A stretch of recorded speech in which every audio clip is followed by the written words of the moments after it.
Assalamualaikum warahmatullahi wabarakatuh. Perkenalkan, nama saya Nur Rahman dari kelas 12 IPS 1. Video ini dibuat bertujuan untuk memenuhi tugas pendidikan Pancasila dan kewarganegaraan. Baiklah, pada video kali ini saya akan membahas bab 2, perlindungan dan penegakan hukum di Indonesia.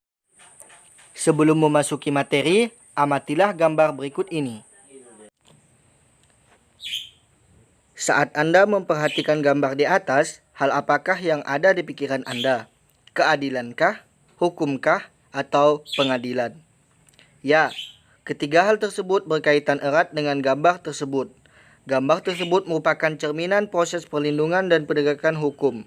Kedua hal tersebut sangat penting untuk dilaksanakan di negara kita. Hal tersebut dikarenakan negara kita adalah negara hukum. Selain itu, perlindungan dan penegakan hukum merupakan faktor utama mewujudkan keadilan dan perdamaian. Pada bab ini, kita akan diajak untuk mengupas materi yang berkaitan dengan praktik perlindungan dan penegakan hukum di Indonesia. Setelah mempelajari materi pada bab ini, diharapkan Anda mampu mengevaluasi praktik perlindungan dan penegakan hukum di Indonesia dan menampilkan sikap atau perilaku patuh terhadap hukum yang berlaku. Baiklah, langsung saja kita masuk kepada subbab yang pertama, yaitu hakikat perlindungan dan penegakan hukum.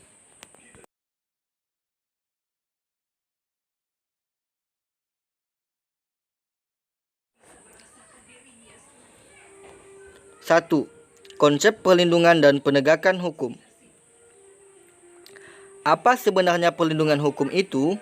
Menurut Amdi Hamzah, perlindungan hukum dimaknai sebagai daya upaya yang dilakukan oleh setiap orang maupun lembaga pemerintah dan swasta yang bertujuan mengusahakan pengamanan, penguasaan, dan pemenuhan kesejahteraan hidup sesuai dengan hak-hak asasi yang ada.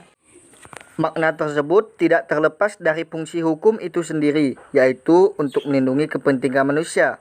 Dengan kata lain, hukum memberikan perlindungan kepada manusia dalam memenuhi berbagai macam kepentingannya.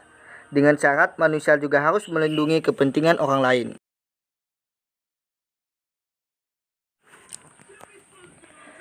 Simanjuntak mengartikan perlindungan hukum sebagai segala upaya pemerintah untuk menjamin adanya kepastian hukum serta memberi perlindungan kepada warganya agar hak-haknya sebagai seorang warga negara tidak dilanggar, dan bagi yang melanggarnya akan dikenakan sanksi sesuai peraturan yang berlaku.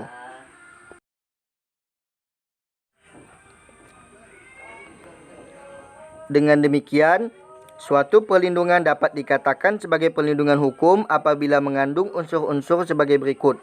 1. Adanya perlindungan dari pemerintah kepada warganya. 2. Jaminan kepastian hukum. 3. Berkaitan dengan hak-hak warga negara. 4. Adanya sanksi hukuman bagi pihak yang melanggarnya.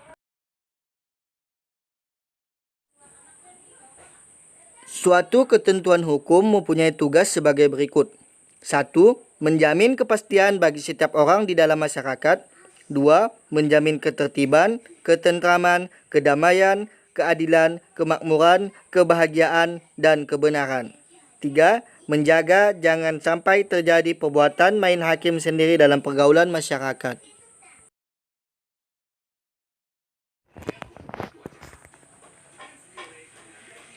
Hukum dapat secara efektif menjalankan fungsinya untuk melindungi kepentingan manusia apabila ditegakkan. Dengan kata lain, perlindungan hukum dapat terwujud apabila proses penegakan hukum dilaksanakan. Proses penegakan hukum merupakan salah satu upaya untuk menjadikan hukum sebagai pedoman dalam setiap perilaku masyarakat maupun aparat atau lembaga penegak hukum. Dengan kata lain, penegakan hukum merupakan upaya untuk melaksanakan ketentuan-ketentuan hukum dalam berbagai macam bidang kehidupan. Penegakan hukum merupakan syarat terwujudnya perlindungan hukum. Kepentingan setiap orang akan terlindungi apabila hukum yang mengaturnya dilaksanakan baik oleh masyarakat ataupun aparat penegak hukum. Misalnya, perlindungan hukum konsumen akan terwujud apabila Undang-Undang Perlindungan Konsumen dilaksanakan Hak cipta yang dimiliki oleh seseorang juga akan terlindungi apabila ketentuan mengenai hak cipta juga dilaksanakan. Begitu pula dengan kehidupan di sekolah, keluarga dan masyarakat akan tertib, aman dan tentram apabila norma-norma berlaku di lingkungan tersebut dilaksanakan.